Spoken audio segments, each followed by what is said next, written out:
you talk about how we think about stress can either save our lives or kill us. Can you tell us why our thought around stress is more important than the stress itself?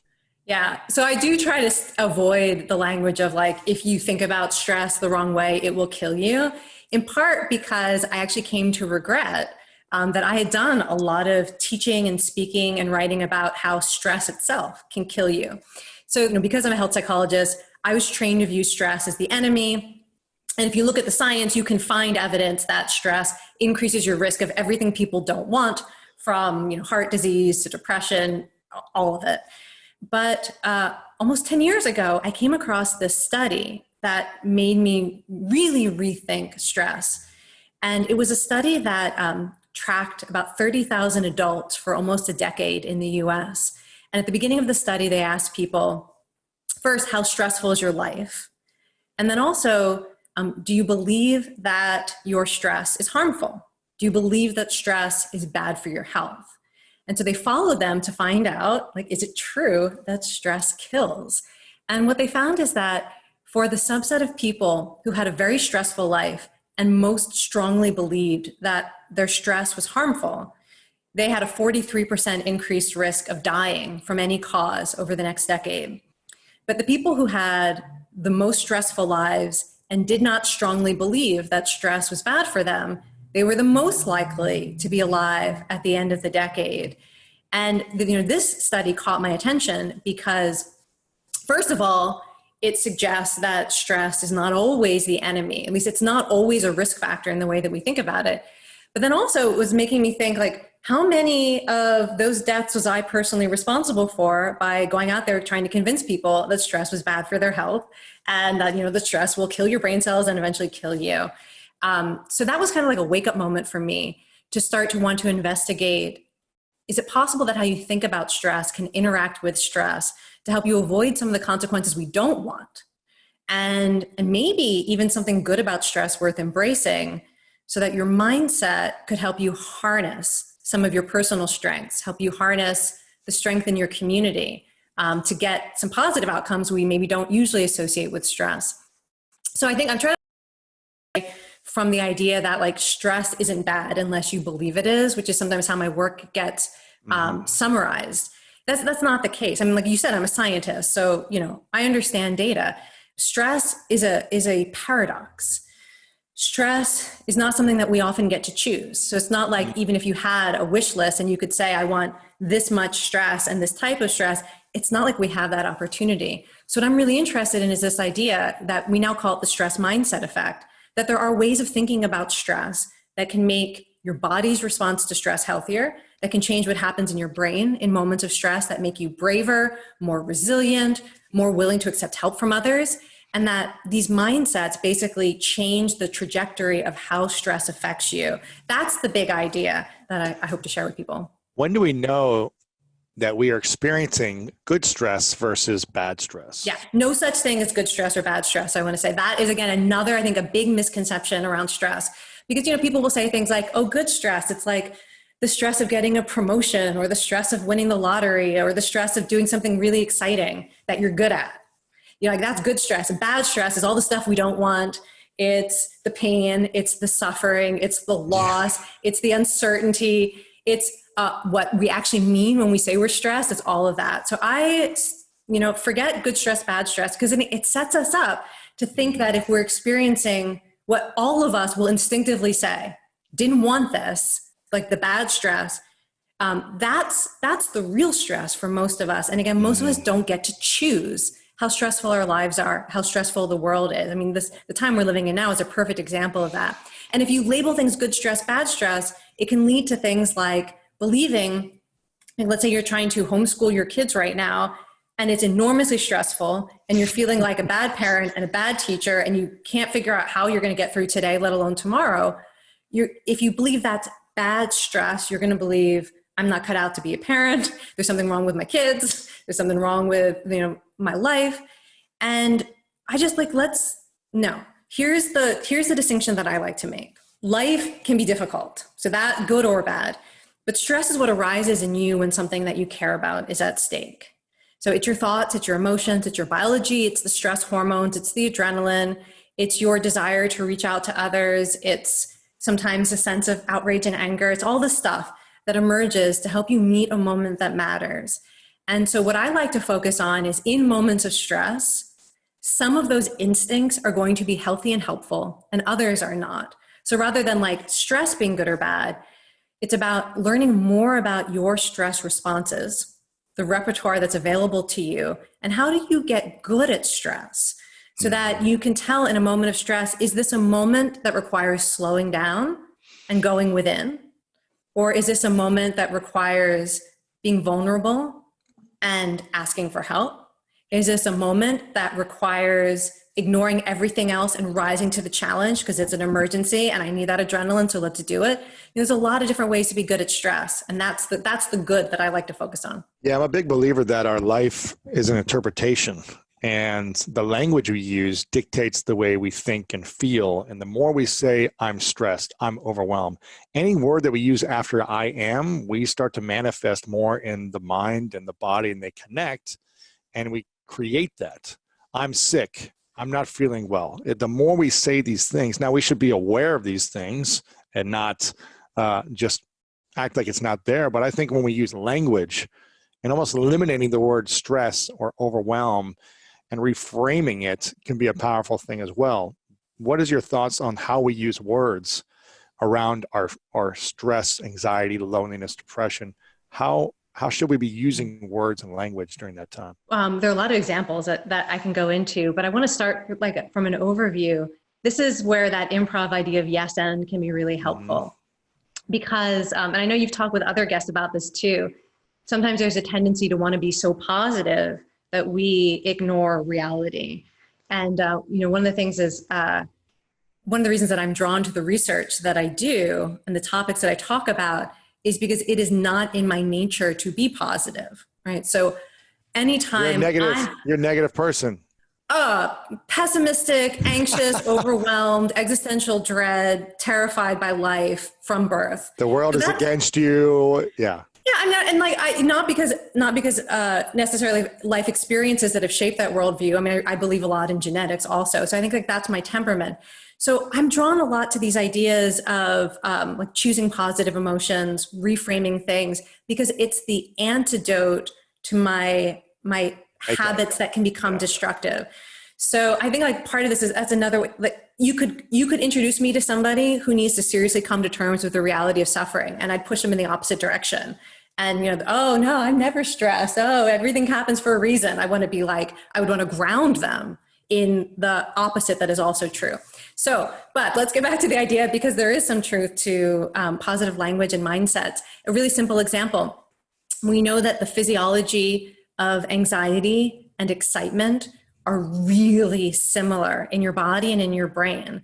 And if you were to take someone who's feeling really anxious, measure their heart rate, look at the ratio of stress hormones that are coursing through their bloodstream, and you look at someone who's really excited, they're almost identical. One of my favorite studies was actually they had people jumping out of airplanes, and some people were terrified, and some people were like, this is what I live for. Physiology looked exactly the same, right? The only difference is the story that they were telling themselves about this experience, whether they felt capable of it. And so there's research suggesting that in moments of anxiety, even if truly you're anxious, you're not excited in that moment, say to yourself, all right, well, my heart is pounding. This means my heart is in it. My heart is giving me energy to meet this moment. And you could try saying to yourself, like, I'm here for this. Or whatever your version of, if saying I'm excited feels like too far, I like to say my heart is in it, which is a step from anxiety towards excitement. Yeah, it's not about lying to yourself or faking it till you make it. It's about saying, okay, my body is getting ready for this. I can feel my body in this moment, so let's roll. To subtly shift their physiology in a way that actually is a little bit healthier than like a fight or flight response. Yeah. So, it's more in their favor as against them. Yeah. You get more energy, less inflammation in your body. You're starting to move towards a stress state that really is just helping you have energy and courage and enjoy the moment. And it also increases positive emotions like like confidence and enthusiasm, it makes you better able to connect with other people too. I mean, there's studies that do a similar kind of mindset reset for people who are about to enter a stressful conversation. And like, one of my favorite studies, it found that people made more eye contact and they were more likely to mimic the other person's body language in this really natural way that helps build rapport, just by reframing their anxiety as energy that they could harness, as a sign that they care. So that's one example. And that, that's a far cry from something like saying, this is good for me, therefore it is. There's something, these resets are pretty specific because they're grounded in biological reality. I'll give you one other example. One of the biological things that often happens when we're stressed is changes in our brain and in the hormones in our body that make us lonely. And you can start to feel really alone. And what most people don't recognize is that is just like when your heart is pounding, it's your body trying to give you energy to act. When you feel lonely, that's your brain and your body trying to get you to connect. It is making you hungry for support, for connection, for allies, for teamwork and cooperation. And so it produces like a hunger for social contact and community. And too often people feel that loneliness, and what they think is, it's because I'm alone, it's because no one understands, it's because I'm the only one. And they mistake what the signal is, and they tell themselves a story that actually makes them further withdraw. So that's another type of like stress signal that when you understand what's happening in your biology, you can embrace it and say, this is a sign to reach out. Wow. So when we feel lonely, we shouldn't continue being lonely. We should actually reach out and create connection and not say, no one's going to understand my pain right now, so I'm going to stay in my bed for 2 weeks and watch Netflix alone and get more depressed. That's not the solution. Yeah, often it's interesting. I mean, this is sort of speaking more broadly as a psychologist, I often find that the beliefs that people tell themselves that are most painful are almost always, it's just telling you what you care about. Like when you're telling yourself a story about being alone and lonely, what you're actually revealing is like, people care about you and you need to reach out. Like you need your people, you need your community. I've never really thought about it that way, and saying like, if I feel lonely, it means people care about me. Yeah. And I need to reach out because they want to get connected too. Your body and brain, they aren't stupid. If nobody cared about you, you wouldn't actually experience a desire for community and contact. The brain is very interesting. It's like, it's funny with depression, often one of the most insidious things about it is depression will actually start to lie to you, and it will start to tell you there's nothing you can do and there's nobody who cares. And you actually have a very suppressed stress response. And I don't mean you're not suffering, but stress is, it's a physiological thing. And it often involves hormones and energy and brain activity that is trying to push you in the direction of meeting life. And when you're depressed, you actually stop feeling like there's anything that you can do to meet this moment, or that there are other people who could help you and support you. And like that's what's so insidious and ugly about depression, is it's a lie. If you're not in that state, you can really start to read a lot of these signals that we experience as difficult emotions or annoying physiological symptoms of stress as actually pointing you to the strengths that you have and how you can respond and what you need in this moment. What's the reason for depression for human beings? Why does it happen to so many people when it doesn't feel like there's a good purpose for it? What is that reason? There are a lot of theories about this, so I won't say that I know any of them to be better than other theories, but I do subscribe to the idea that you wouldn't see something in humanity that has no purpose.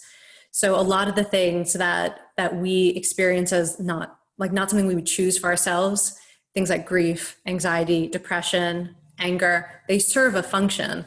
So one of the thoughts is that depression in its sort of initial form is meant to help you conserve energy and withdraw from reactivity and giving away of your energy and attention, so that you can kind of pull back, slow down, pause, and process what's happening in your life. And that's psychologists sometimes call that like reactive depression. It's normal, it's typical when things in your life are difficult. And you feel completely overwhelmed, completely stressed. People don't understand you. And you're just like, okay, I need to take a break to actually reflect on what's happening in my life. Yeah, almost in the way that if you were, if you were running an ultra marathon, you get tired and your body and brain work very hard to convince you to slow down and take a break because it's in your best interest.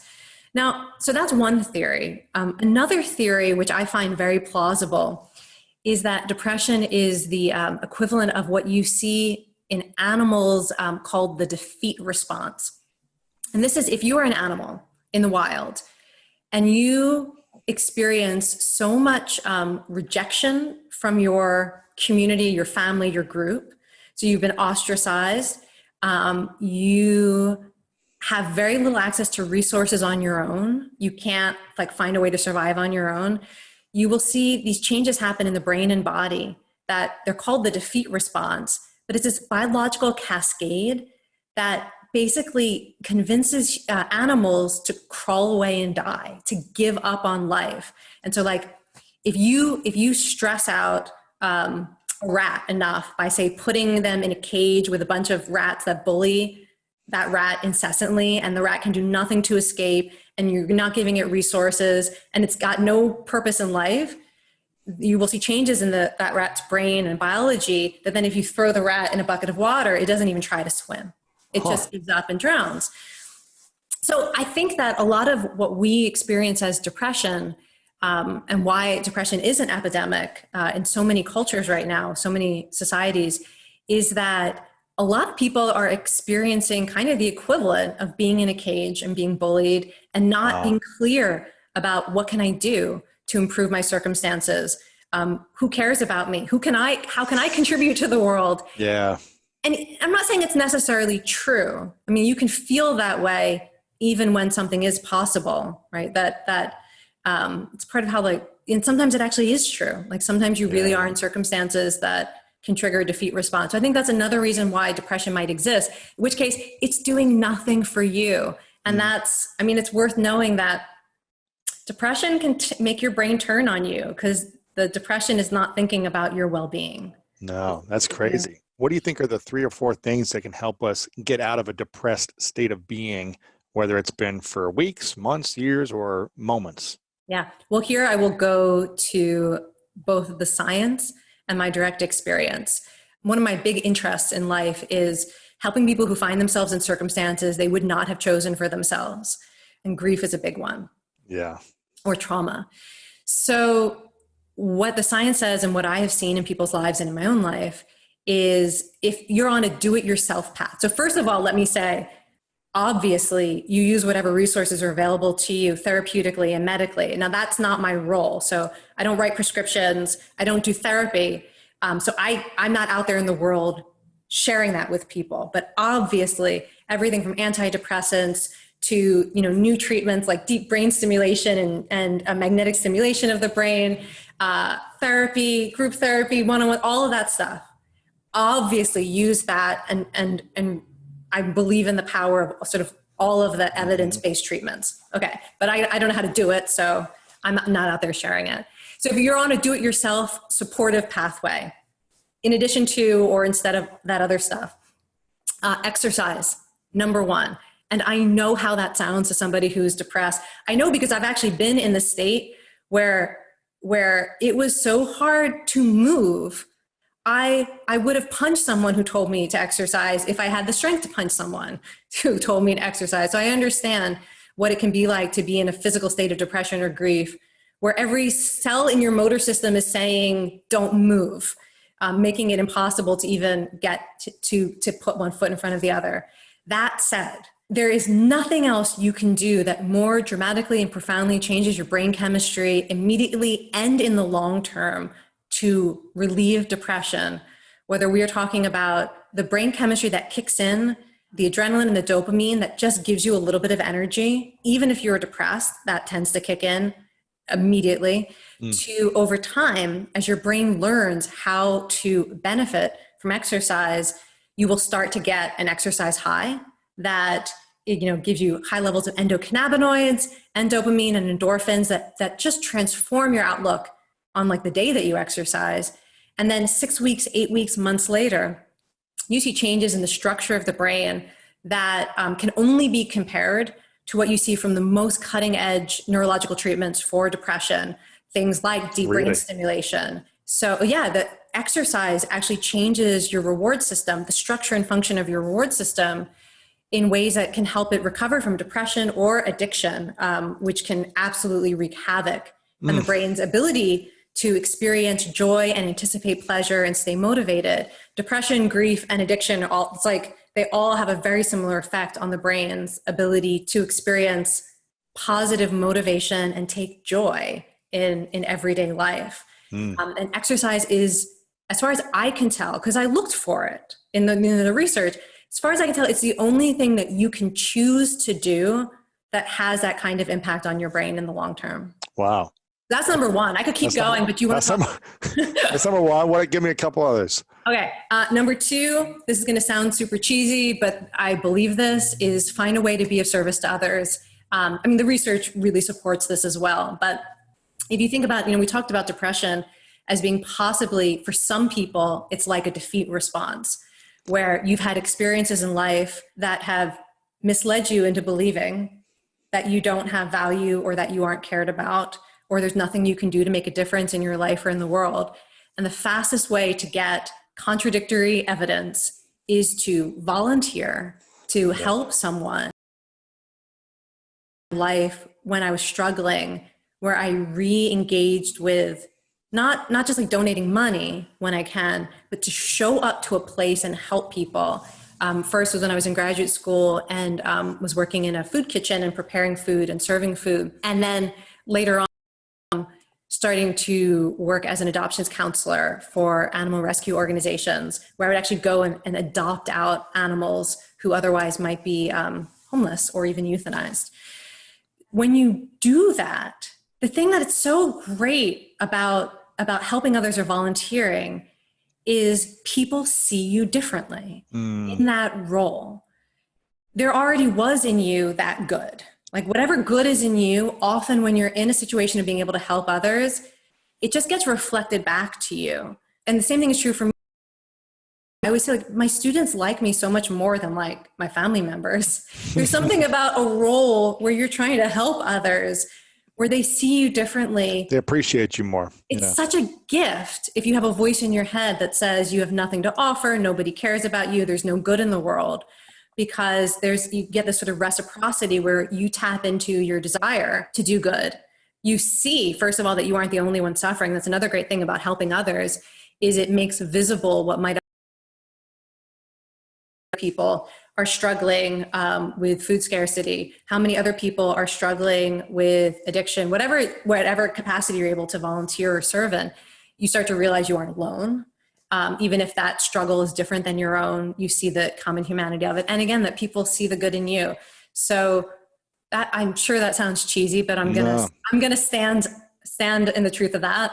And science that backs service. Yeah. And not only that, I mentioned this in my TED talk. So of course you can always find studies showing that stressful life circumstances are bad for your health. So if you lose your job, if you get divorced, if you experience trauma, could that increase your risk of physical health problems, diseases, new mental health challenges? Yes. But there are these studies showing that if you are someone who regularly volunteers, or you have a caregiving role that is not in and of itself a major source of stress. I mean, there are caregiving roles that are enormously stressful. But if you're able to give care in a way that is not that extreme, that those events don't take the same toll on your physical or mental health. Like there are studies showing that literally you can, get fired or get divorced, and you would expect it to cause all sorts of problems for your health and your mental health. And that trend or that effect disappears of people who are regularly giving back to their communities or providing care to others. So there is lots of great research. It's powerful. And then the third thing I will say is, you and I were talking about this before we went live, is rescue an animal. Because one of the only things that can really help, again, beyond like get on the right antidepressant medication, if that's for you, but one choose in any given moment that is incredibly helpful for depression or grief or trauma is to have a relationship with an animal who depends on you and who you can have that success experience of providing the care that they need. And actually, in many of my books, I've written about research studies done with groups of people who are healed through their relationships of providing care to animals, including people who experienced enormous childhood trauma and came to view themselves as essentially like broken or unlovable, rejected, and then to go out and adopt or train an animal who was going to be euthanized because it was violent or it was rejected or it was abandoned. And that in providing that care, and you see the enormous beauty and wonder in that animal, and they see it in you. Wow. That's your 3 tips. It's interesting. Would you have a 4th one? So I can tell you what my own research has looked at in the past decade is meditation. I'm somebody who found meditation initially as a tool for dealing with physical pain and anxiety. Loneliness happens for a lot of reasons. Loneliness occurs, I think, for some people, it's because we never let people truly know us, either because it doesn't feel safe or we don't truly know ourselves. Oh, how do we get to know ourselves? You have to be curious.